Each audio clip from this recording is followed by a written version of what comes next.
अखिल भूमंडलीय सर्व शिरोमणि मुनि समाज के संस्थापक आदि मुनीश्वर योगेश्वर सद्गुरुदेव शिव मुनि महाराज की जय। उपस्थित मुनि वृंद, साधु सज्जन वृंद, संत वृंद, साधक वृंद, आध्यात्म ज्ञान के जिज्ञासुओं और प्रेमियों, सभी श्रोता वृंद, आप सबको मेरा कोटिशः नमन, सब प्रेम जय जीव।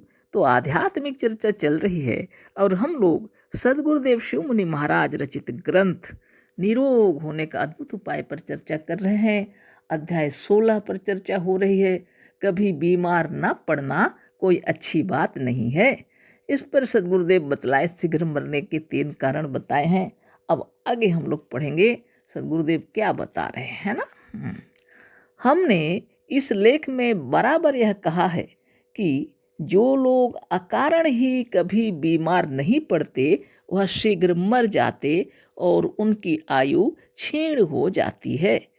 इस अकारण का क्या मतलब है, इसे भी स्पष्ट जान लेना चाहिए, है ना। इतने सुंदर तरीके से समझाते हैं सद्गुरुदेव, एक एक शब्द की महिमा है। सद्गुरुदेव कह रहे हैं, हमने इस लेख में बराबर यह कहा है कि जो लोग अकारण ही कभी बीमार नहीं पड़ते वह शीघ्र मर जाते और उनकी आयु क्षीण हो जाती है। इस अकारण का क्या मतलब है, इसे भी स्पष्ट जान लेना चाहिए। अब हम लोग अकारण के मतलब गुरुदेव क्या बतला रहे हैं सुनते हैं। इसका साफ मतलब यह है कि हमारी पुस्तकों को पढ़कर इसके अनुसार चलने वाला योगी यदि कभी बीमार नहीं पड़ता तो बुरा नहीं है ना। नहीं तो योगी लोग को भी डर लग जाएगा गुरु की वाणी पढ़कर, है ना। तो क्या कह रहे हैं गुरुदेव, देखिए अकारण का मतलब बता रहे हैं। इसका साफ मतलब यह है कि हमारी पुस्तकों को पढ़कर इसके अनुसार चलने वाला योगी यदि कभी बीमार नहीं पड़ता तो बुरी बात नहीं है। वो तो शरीर स्वस्थ है तो काहे की चिंता करेंगे, वो तो बराबर सफाई हो रही है तो क्यों परेशान होना है ना। कितनी बड़ी बात है, बाप रे, एक एक वाणी की महिमा है। तो बहुत अच्छी बात। तो आगे हम लोग पढ़ते हैं। हमारी योग युक्ति से शरीर में ऐसे कारण उपस्थित हो जाते हैं कि खूब बलवती जीवनी शक्ति रहने पर मनुष्य बीमार नहीं पड़ता। तो हमारी योग युक्ति से, योग विधि से हमारे शरीर के अंदर में ऐसी स्थिति उत्पन्न हो जाती है, ऐसी कारण उपस्थित हो जाती है, हमारी जीवनी शक्ति बहुत मजबूत और बलवती हो जाती है, जिसके कारण से मनुष्य बीमार नहीं पड़ता। हम अपने पहले के लेखों में इसे कह चुके हैं कि इस वक्त साधारण लोग इसे बीमारी और रोग कहते हैं। वह वास्तव में बीमारी और रोग नहीं है। ये तो बहुत पहले से समझा चुके हैं गुरुदेव। कह रहे हैं कि हमने पहले के लेखों में इसे कह चुके हैं, पहले के लेखों में कह चुके हैं। कह रहे हैं कि इस वक्त साधारण लोग जिसे बीमारी और रोग कहते हैं वह वास्तव में बीमारी और रोग नहीं है, वह केवल शरीर की एक विशेष अवस्था या दशा है। परिस्थिति खराब हो रहेगी तो शरीर में कुछ कमजोरी आना ये कोई घबराने की बात नहीं है। शरीर जब साफ सुथरा हो जाएगा तो फिर बल आ जाएगा, धीरे धीरे शरीर निरोग हो जाएगा।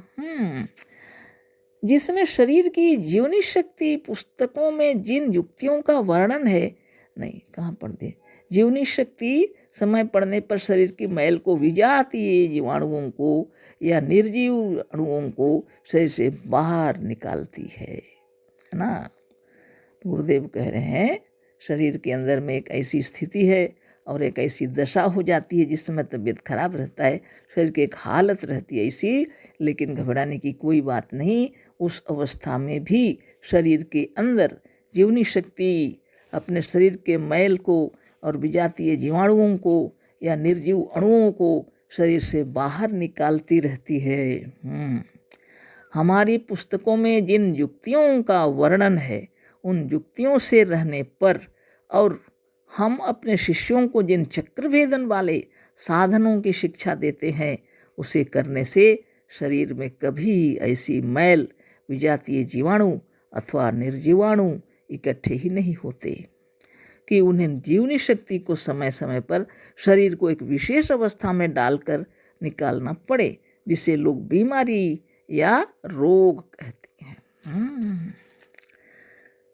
स्थिति जब अच्छी है तो चिंता की कोई बात नहीं, लेकिन स्थिति जब खराब हो गई शरीर की तो भी चिंतित होने की कोई बात नहीं, क्योंकि शरीर के अंदर के जितने मैल और विजातीय जीवाणु और निर्जीव अणु शरीर से बाहर निकलते रहते हैं। लेकिन सद्गुरुदेव कह रहे हैं, सद्गुरुदेव की युक्ति से और उनके चक्रभेदन वाले साधन को करते रहने से शरीर के अंदर कोई मैल इकट्ठे नहीं होते, बराबर साफ होते रहते हैं। उसका मतलब शरीर की सफाई चलती रहती है। तो स्पेशल एक समय निकाल लिया जाए और शरीर को साफ किया जाए, ऐसा नहीं है।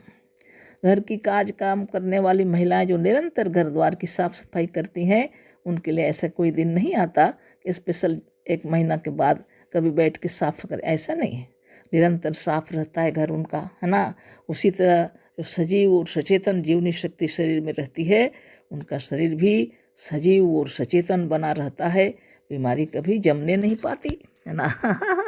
तो अलग से कोई ऐसा समय निकाला जाए, शरीर को निष्क्रिय कर दिया जाए, उसको कमज़ोर कर दिया जाए और फिर जाके जीवाणु और जितने निर्जीव अणु सब निकलेंगे, ऐसी बात नहीं होती है ना। जीवनी शक्ति समय समय पर शरीर को एक विशेष अवस्था में डालकर निकालना पड़े, ऐसा कार्य भी नहीं करती है। दृष्टांत के लिए मान लीजिए कि आपके मित्र ने आपको अपने यहाँ भोजन करने के लिए बुलाया है।